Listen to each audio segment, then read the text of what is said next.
Setiap kali ada majelis zikir, maka ada malaikat yang sibuk berseliweran. Dan salah satu nikmat kita nggak lihat.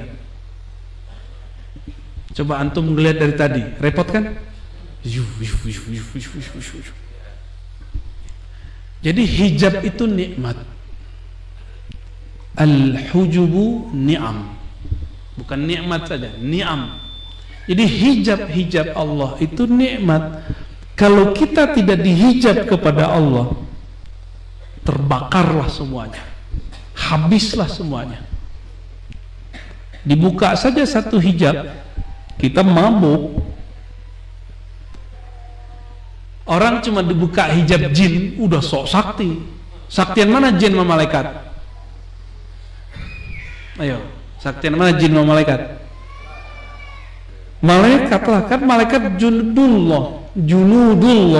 Dulu sebelum Nabi Adam diturunkan ke muka bumi, sebelum dicipta, di bumi ini ada bangsa namanya Banul Jan. Makanya ada ayat wa khuliqal jan. Ada kan? Dan diciptakan jan, jin-jin. Tapi kalau saya menerjemahkan jan, itu bukan jin-jin, itu nama suku, nama kabilah yang dulu pernah hidup di alam semesta, di negeri, di bumi ini. Wa khuliqal jan, dari apa? Mim marijin min nar, dari nyala api. Ada api juga, terang juga. Berarti dia punya ma'rifat juga kan? Ma'rifat nariyah. Hati-hati ya. Jadi kasyaf itu terbagi dua. Ketika lampu mati, maka orang menyalakan lilin. Terlihat itu dari nar. Maka kasyaf itu ada kasyaf nariyah. Ada kasyaf nariyah. Kalau yang jalur malaikat atau jalur baginda Nabi SAW, jalurnya apa? Nuriyah. Itu bedanya. Maka jangan senang dulu antum bisa ngelihat jin, lihat khadam, ngelihat cahaya-cahaya.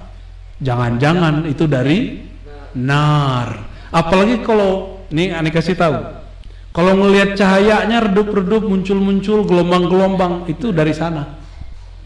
Serius. Apalagi ngelihatnya berawan-awan, sepi, itu alam dia itu.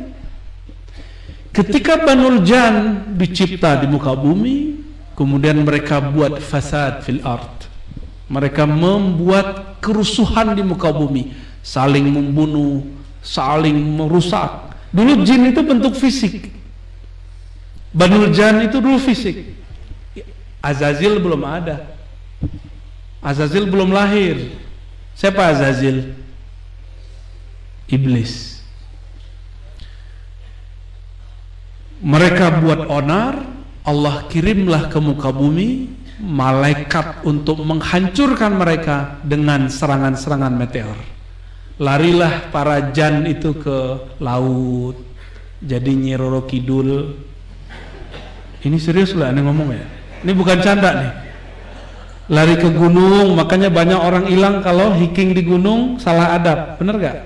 Dikerjain. Lari ke air-air, lari ke pohon-pohon. Yang kurang sakti lari ke pohon-pohon biasa, kecil-kecil. Kalau dia bersayap, dia lari ke awan-awan. Ini yang biasanya satin orang zikir itu, yang di awan-awan itu. Ada yang lari ke batu-batu. Ini bagian dari syarah Sirul Asror nih. Kita ambil beberapa bab tentang ruh, tapi bukan yang nabat, bukan yang hayawan, tapi ini yang nariyahnya. Itu masuk. Maka antum punya, mohon maaf ya, punya apa namanya, cincin.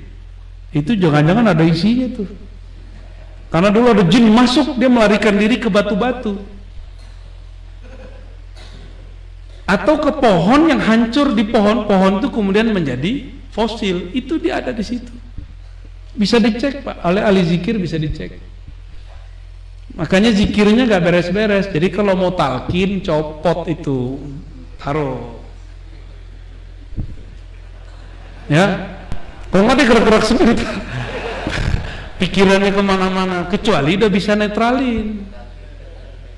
Bisa nggak netralin? Gimana cara netralinnya ya? Nah, jadi untuk hal-hal begini sensitif, nyimpen jimat, taruh jimatnya, jangan dibawa ke sini. Nggak laku di sini, kebakar sama kalimah la ilaha. Pas pulang udah nggak bekerja tuh jimat itu.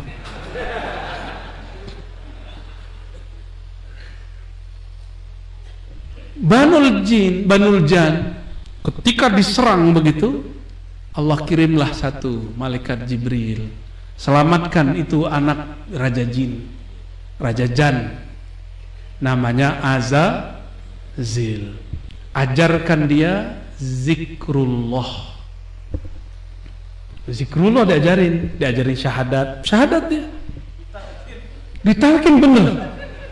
Ditalkin. Jadi antum ini bukan orang yang satu-satunya di dunia yang dapat talqin. Ada talqin versi Azaziliyah, Thariqat Azaziliyah. Mau dapat nggak? Diajarkanlah dia al-ismul a'zam. Saktilah ini Azazil. Maka ketika dia zikir badannya naik, sayapnya muncul. Maka terbanglah itu Azazil, tembus sampai ke langit pertama. Di sana dia mendengarkan lagi malaikat berzikir. Ada yang zikir subhanallah, ada alhamdulillah, ada subhanallah zil izzati wal jabarut, ada subhanallah carut marut kalau antum ya. Kalau di sana zil izzati wal jabarut. Malaikat itu satu malaikat satu zikir, kecuali Jibril alaihissalam itu sholawat beliau. Maka ada yang kita kenal dengan sholawat Jibril. Dia belum ketemu Nabi, udah sholawat duluan. Jadi muliaan siapa? Jibril apa Nabi Muhammad? Ya, Jibril itu mau ketemu ribuan tahun sholawat, baru ketemu nurnya, belum ketemu sosoknya. Terus berhasil zikir, mengambil semua zikir dan talqin dari langit pertama, bahkan melewati semua malaikat-malaikat yang ada di pertama. Dia zikir lagi. Ada berapa tahun di situ? Ada yang tahu? Sekitar 1000 tahun. Suluk langit, suluk samawat, naik ke langit kedua. Dia dengar lagi orang zikir di sana, dia pelajari semua, dia ambil. Naik lagi ke langit ketiga, dia pelajari semua zikir di sana, dia amalkan, naik terus, bertambahlah sayapnya, bertambah, terus sampai langit ketujuh, sayapnya sudah hampir sama dengan Jibril alaihissalam. 300 sekian di kanan, 300 sekian di kiri, hampir sempurna. Jadi antum kalau sok-sokan pernah suluk, pernah kholwat, pernah zikir, kalah sama Azazil, Thariqat Azaziliyah. Dia per bumi 1000. Anggap saja tadi, ini 1000-nya 1000 alam sono ya. Ini alam apa namanya? Enggak, itu namanya. Alamnya alamul malak. Ini alam. Kalau udah masuk langit pertama, masuk ke alamul malakut. Malakut alam malaikat. Sampai ke langit keempat itu disebut malakut. Dari keempat sampai ketujuh disebut jabarut. Kalau yang antum punya alam carut marut aja lah ya. Kayak udah nyampe aja ya. Itu iblis per langitnya zikrullah, suluk samawat. Saktinya tuh. Saktinya bukan main. Makanya jangan heran kalau ada orang zikir tertentu badannya bisa naik. Itu bukan berarti dia wali, biasa aja. Azazil dulu mengalami. Ya. Barsisa ngalamin nggak? Antum tahu kan akhir Barsisa? Barsisa udah digantung di salib dia. Datanglah iblis bersorban. Nggak pakai begini ya, nggak ada lambang ininya deh. Kopiahnya juga bukan begini, sorban. Bukan sorban begitu aja kan. Udeng-udengnya udah kayak Vespa. Apa kata si yang punya udeng-udeng Vespa ini? Barsisa, kamu mau selamat? Oh ya, aku mau selamat. Satu saja, aku turunkan engkau dengan kesaktianku, habis itu sujud di kakiku. Barsisa itu ahli zikir, tapi tidak mengenal al-mazkur yang disebut, tidak mengenal yang dizikirkan. Dia sebut nama Allah ribuan kali, 70.000 tiap hari, tapi dia tidak mau pernah belajar ngaji, gak pernah ngaji ma'rifatullah. Sakti tapi blow on, itu Barsisa itu. Muridnya saking saktinya itu 7 lapis ke atas, enggak pakai sajadah. Coba bisa angkat ya? Takut jadi Barsisa semua. Apa kata Barsisa? Baik Tuan Syekh, bebaskan saya akan sujud kepadamu. Cukup pakai gini, lepas semua. Gini doang tuh, pakai tiupan dari jauh, lepas semua.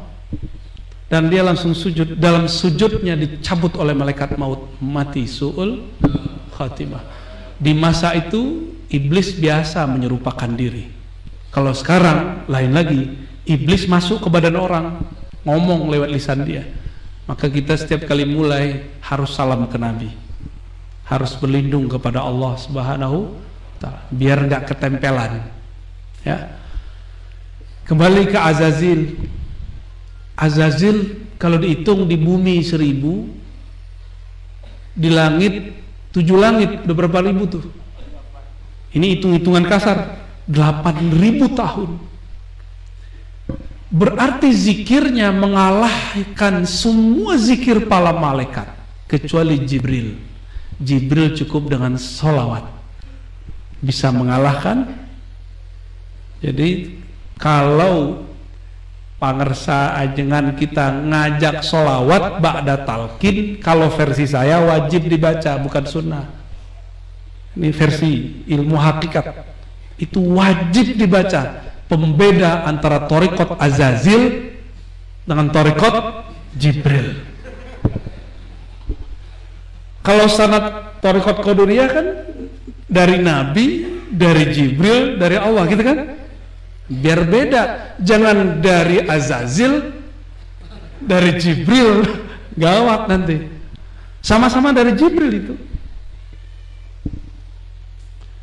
Karena dia menyaksikan dirinya lebih banyak zikir daripada orang, maka dalam hati dia bergumam, siapa di alam Jabarut ini yang lebih banyak zikirnya daripadaku? Sujudnya lebih banyak dari semua makhluk di surga. Maka dia katakan, siapa di surga ini yang lebih banyak sujudnya dariku? Lalu semua malaikat-malaikat selesai tawaf di langit ke-7, itu kan ada yang berhasil naik, itu berguru kepada Azazil, mursyid Azazil. Akhir dia lihat malaikat banyak sekali, dan itu makhluk-makhluk luar biasa. Apa kata dia? Siapa yang lebih banyak pengikutnya daripada pengikutku?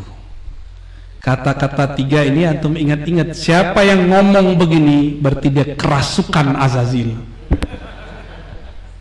Siapa saja mursyid kerasukan Azazil pasti ngomong yang 3 ini. Bisa diulang. Pertama apa? Siapa yang lebih banyak zikirnya daripadaku? Yang kedua, siapa yang banyak sujudnya daripadaku? Yang ketiga, pengikutnya. Jadi 3 ini belum tentu selamat ini. Belum tentu selamat orang banyak ibadah. Yang selamat orang yang kenal siapa yang dia ibadahi. Tipis gak? Tipis. Maka saya mengagumi Pangersa Uwa karena beliau berani membuka kitab Sirrul Asrar yang di saat itu para kiai nggak mau buka. Nggak ada kan waktu itu kiai yang buka, jarang. Paling nangkap ente siapa buka-buka, dia nggak tahu gurunya Pangersa Abah Anom. Orang-orang nggak tahu. Seorang wali kutub mengizinkan muridnya, berarti dia sudah memberikan fight ar-ruhiyah masuk ke dalam. Yang ilmu itu, jadi kalau ilmu fight itu disebut laduni bahasa kita ya. Bahasa kita apa bahasa Quran? Bahasa Quran. Laduni itu belum dibaca udah paham. Itu laduni. Kalau futuhi, belajar 1 dapat 5, belajar 1 dapat 10, itu futuh. Jadi kalau nyebut syekh, ini syekhu fi ilmi laduni. Kalau kita ngaji lalu paham banyak daripada yang dikaji, kita sebut babu futuhi, bab futuhku. Itu perbedaan pergelaran syekh, ya. Sahabat-sahabat, ikhwan akhwat fillah, az-zakirin, az-zakirat, as-salikin, was-salikat, jangan tertipu dengan gelar kita ini orang suluk. Jangan tertipu dengan gelaran kita ini orang tarekat, karena banyak orang tarekat terjebak di sini. Azazil, kembali ke Mursyid Azazil. Si Mursyid Azazil ini, setelah dia ngomong begitu, sakti bukan main. Dia sekejap bisa pindah tempat, dan dia bisa terlihat di banyak tempat. Dia di surga tapi terlihat di bumi. Jadi orang-orang begitu tuh biasa aja. Jadi mecah, ilmu mecah ini bukanlah sesuatu yang spesial, biasa aja itu. Dulu sudah pernah kejadian, jadi mantan dia kan. Jadi antum jangan senang dulu, mursyid saya nih di waktu yang sama terlihat di 7 tempat. Tunggu dulu, ini nariyah apa nu? Itu Azazil tuh, bisa dilihat di 7 langit, bisa dilihat di 7 bumi. Saktinya bukan main. Maka semua orang berobitoh kepada dia. Cakep nggak tuh? Ente nggak boleh robitoh sama yang lain, sama aneh aja. Yang lain nggak nyampe, nggak wusul, sama aneh wusul. Udah begitu dah, iseng dia. Bergumanglah hatinya, kalau saya bisa sesakti ini, berarti saya ini punya kebesaran dalam diri. Nah, inilah yang disebut dalam Al-Quran, aba wastakbar. Dia sombong, dia enggan, dan dia merasa kibr. Kibr itu merasa besar. Istakbaro itu minta dihargai. Itu beda sama kibr. Kibr itu sombong, di hati belum ketahuan. Kalau istakbaro itu minta digedein. Lu siapa? Kan gitu. Ya. Babel aja ngaji sama gua. Dia nggak tahu jalur itu macam-macam. Nggak mesti orang itu beda dengan umur biologis, kemudian makomnya sesuai dengan umurnya. Enggak. Nabi Muhammad masih kecil udah jadi nabi. Abu Darda bertanya, ya Rasulullah, mata tadri annaka nabi? Kapan engkau tahu engkau nabi? Apa jawaban Nabi? Saat dadaku dibedah umur 7 tahunan. Udah tahu beliau seorang nabi. Ada antum yang sadar udah jadi wali? Umur berapa? Umur 70 tahun. Si Azazil pengen dihargai semua malaikat. Hatta Jibril gurunya dianggap kurang sakti. Karena Jibril cuma sallallahu alaihi Muhammad sallallahu. Ente sallallahu Muhammad tuh gak ada. Mana orangnya? Jadi ternyata orang-orang banyak zikir ini, walaupun dia kasyafnya karena dia nariyah, dia nggak bisa tembus kepada kasyaf nuriyah. Dia nggak bisa melihat apa yang dilihat Sayyidina Adam. Nabi Adam, masih ingat kisahnya? Ini hadis paling kuat mengenai Nur Muhammad. Dan saya sudah ceritakan di banyak tempat. Kita ulang di sini. Allah bertanya ke Sayyidina Adam, ya Adam, kenapa engkau bersolawat kepada orang yang namanya Muhammad? Dia mau nikah nih, pas bangun-bangun udah ada cewek sampingnya, namanya siapa? Mau dipegang. Apa kata Allah? Tunggu dulu. Mahar.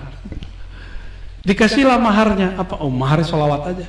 Dibaca solawat oleh baginda Nabi Adam dan sahlah. Jadi ini produk solawat semua nih. Maka antum kalau nggak sholawat itu kurang ajrin, kurang pahala, kurang mudhof ajrin mudhafun ilaih. Apa kata Nabi Adam? Ya Rabb, ra'aitu ismahu ba'da ismik. Aku melihat namanya setelah nama engkau.